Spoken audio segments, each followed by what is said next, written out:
Hi Leute, wie geht's euch? Mein Name ist Arne und ich stehe hier heute in der Sömmerring-Halle und habe die Aufgabe, ein paar Spieler zu interviewen. Wir haben 3 Neuzugänge und ein paar Veterans. Wir reden so ein bisschen über die Season, was so die Aussichten sind, wie sich die neuen Spieler eingelebt haben. Also bleibt dabei. Gleich geht's los mit Andreas Seifert, unserem Königstransfer in dieser Offseason. Kurze Frage. Was war jetzt nochmal der ausschlaggebende Punkt, wieder zurück nach Berlin zu kommen, nach 12 Jahren Basketballkarriere in der BWL und der Pro A? Hauptgrund auf jeden Fall Familie. Ja. Wir sagen jetzt mit meiner Frau jetzt nach Berlin zu ziehen wieder. Sie hat hier ein Jobangebot gehabt. Ich bin Berliner, von daher war es für mich so auch ein willkommenes Zeichen, zu sagen, okay, jetzt geht's nach Berlin wieder. Und deswegen sind wir jetzt seit diesem Sommer wieder hier und haben uns schon wieder auch ganz gut eingelebt. Sehr gut, sehr gut, sehr gut. Also dein Bruder spielt ja auch hier, deswegen gleich mal die Anschlussfrage, wie ist es denn eigentlich mit seinem Bruder? Ich glaube, ihr habt nie zusammen gespielt. Wie ist es jetzt mit deinem Bruder auf dem Spielfeld zu stehen? Das war natürlich einer der großen Gründe, auch hier zu den Braves jetzt auch zu kommen, mit dabei zu sein, weil Martin schon hier war. Martin schon, ich sag mal, emotional ein bisschen am Haken war durch den Aufstieg im letzten Jahr. Und deswegen aktuell haben wir noch gar nicht so viel zusammen trainiert, weil er noch ein bisschen geschont wird gerade. Ja. Aber es wird, glaube ich, cool. Wir haben noch nie zusammen gespielt, wir haben zusammen trainiert in der MEBL früher. Von daher wird das schon, freue ich mich drauf. Wir sind gespannt. Und jetzt mal eine ehrliche Frage, du warst ja eigentlich schon fast retired, mehr oder weniger. Ja? Also der letzte Tanz wurde eigentlich schon getanzt. Wie fühlt es sich jetzt an, doch noch mal irgendwie so diese Basketballschuhe zu schnüren und wie hast du dich vorbereitet bei der Saison? War ja so ein bisschen absehbar, ich kenne mich ja selber und wusste, okay, ganz aufhören, so einen kalten Entzug wollte ich sowieso nicht. Da ist noch ein bisschen Feuer drin. Ist noch ein bisschen was im Tank. Von daher jetzt letztes Jahr schon so einen kleinen Übergang geschaffen. Ich habe in Münster auch schon Vollzeit gearbeitet und nebenbei trainiert. Das ist eigentlich der ähnliche Modus, den ich auch jetzt fahre, mit wahrscheinlich noch ein bisschen weniger Training, ein bisschen mehr Fokus auf meine Selbstständigkeit, die jetzt ansteht. Aber ja, erstmal trotzdem diesen Basketball-Flair, dem irgendwie ein bisschen erhalten zu bleiben, was vielleicht auch ein bisschen noch mit hier aufzubauen mit einem spannenden Projekt, wie die Braves es sind, war dann irgendwie Motivation genug zu sagen, auf einem doch noch sehr ambitionierten Niveau Pro B noch mal ein bisschen zu wirbeln. Kleine Frage zum Sommer. Du hast wahrscheinlich auch Basketball geguckt. Deutschen sind Weltmeister geworden. Was glaubst du, hat dieser Titel für eine Auswirkung auf den gesamtdeutschen Basketball? Ich bin sehr gespannt. Wir haben ja im letzten Jahr die Bronzemedaille geholt, Team Deutschland, und das ist so ein bisschen verpufft, meiner Meinung nach. Deswegen hoffe ich, dass wir jetzt nach dem WM-Titel ein bisschen, nachhaltigere Effekte sehen, dass mehr Leute die NBA-Spiele gucken von den Jungs, dass mehr Leute die BBL-Spiele gucken, Pro A und auch Pro B-Spiele, dass wir vielleicht viele Nachwuchsspieler auch sehen oder Spielerinnen auch sehen, die jetzt mit dem Sport anfangen. Und dass sich das so ein bisschen, wie es glaube ich auch nach dem Titel 93 damals war, dass so eine kleine Welle jetzt da entsteht.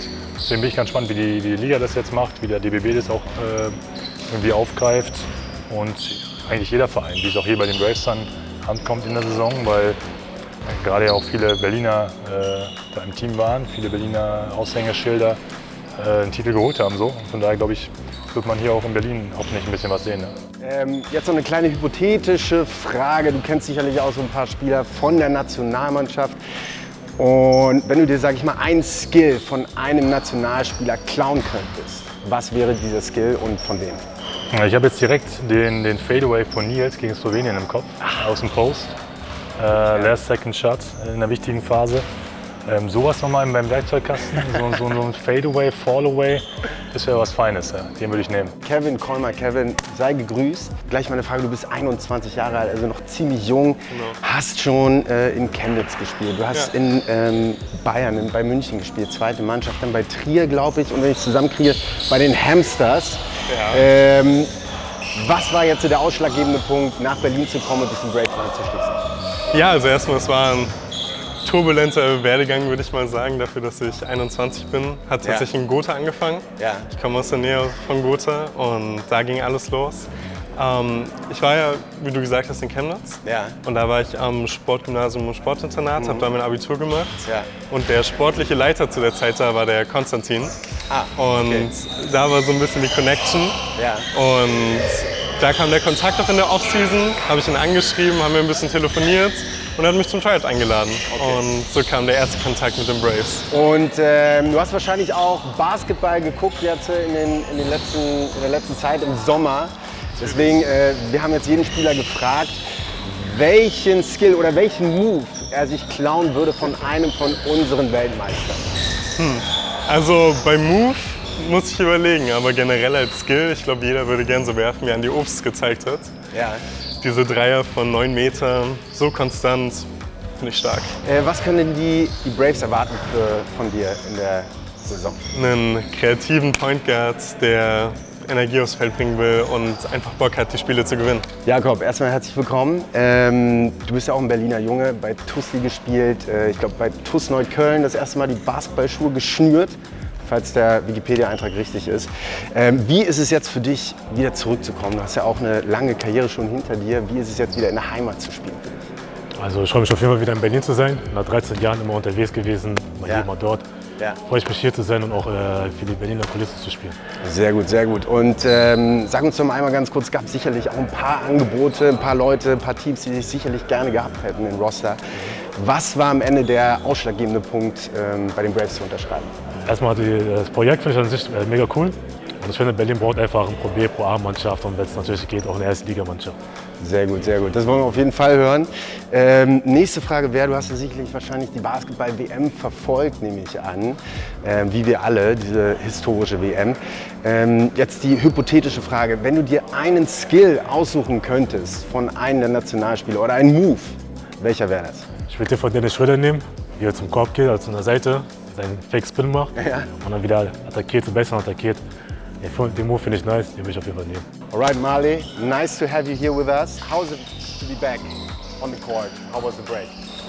It's been a nice break. I've been to a vacation the first time since like 10 years, so I enjoyed the summer this year, and it's always nice to be back on a basketball court and play basketball. You know, I love it more than anything probably.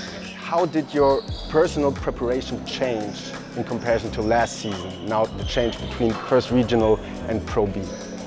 I think it didn't really change. I mean, I'm always trying to be at my top of the game, so I'm always working, always trying to find ways to work out, let it be in the gym or lifting weights or sprinting.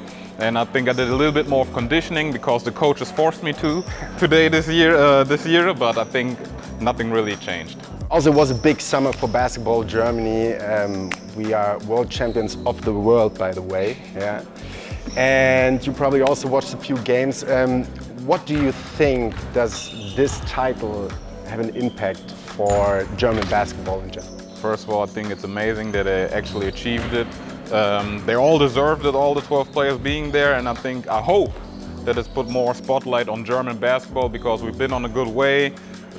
People will start talking about other national teams, other countries, but right now all the spotlight is on us, and I think we earned it because we're on a good way, like I said. And I hope more sponsors, more money, more attention is coming to German basketball. We definitely hope that. And one last question. Now, just imagine if you could steal one skill or one move from any national player of this squad, which one would it be? I think it's got to be two. I would say the Maodolo crossover. Definitely the Maodolo crossover or the Dennis Schröder half spin fake go into the basket. Oh, we had this twice. Yeah, I think everybody would be like, damn, that looks good.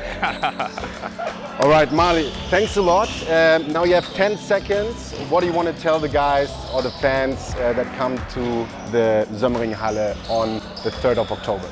New season, new league. We need your support. We want to have a full gym to help us win as many games as we can. So please show up and support. Leute, vielen Dank, dass ihr eingeschaltet habt. Ich hoffe, es hat euch gefallen. Vergesst nicht, die Kanäle hier zu liken, Instagram-Kanal, auch den YouTube-Live-Kanal, da werde ich nämlich sein und die ganzen Heimspiele kommentieren. Und vergesst auch nicht, euer Season-Ticket zu kaufen, 60 € plus ein kleines Shirt dazu. Ich glaube, es ist ein super Deal und mir bleibt einfach nur zu sagen, go Braves und auf eine gute Season.